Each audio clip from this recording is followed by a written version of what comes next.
ஒடியாந்தாரு பூத்துக்குள்ள.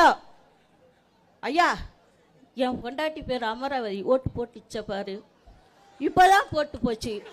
ஐயோ அப்படின்ச்சு. என்னன்னு கேட்டா 4 வருஷம் ஆச்சு அது செத்து. ஆனா எலெக்ஷன் அப்ப கரெக்டா ஓட்டு போட்டு என்ன பார்க்காம கூட போதியா அப்படின்னு சொல்லி அழுகுறான். இதை எங்க போய் சொல்றது? இந்த எஸ்ஐஆர் இதை சரி பண்ணிடுமா? அமராவதியை சேர்த்து அம்பிகாவதியோட இணைத்துடுமா? சொல்லுங்க.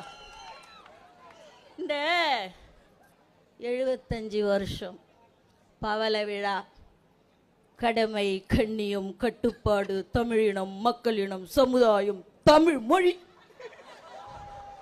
ஒண்ணுமே வழங்காது சொன்னதுக்கே.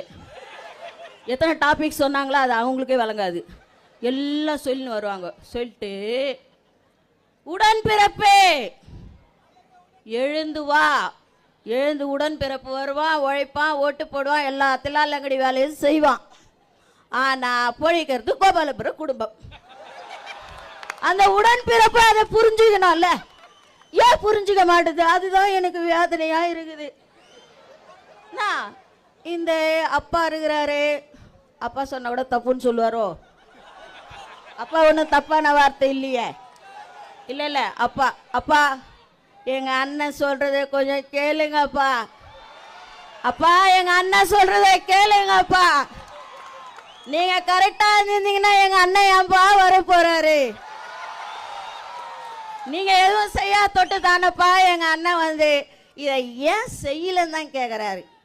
உங்களை தப்பா ஒன்றும் கேட்கல, ஏன் செய்யல, இதை செய்யுங்க. நீங்க உங்க வேலையை செஞ்சா நாங்க எங்க வேலையை பாதுன்னு போயின்னே இருப்போம். செய்யா தொட்டு கேட்குறாரு. அதை ஏன் நீங்க தப்பாவே புரிஞ்சுக்கிறீங்க? எஸ்ஆர் மட்டும் அப்படியே ஜுடு ஜுடு ஜுடு ஜுடு அப்படியே சூடு கண்டு போன மாதிரி ஓடி போய் நிற்கிறீங்க. இதெல்லாம் ஏன் உங்களுக்கு புரியல? புரிஞ்சுதானே ஆகணும்.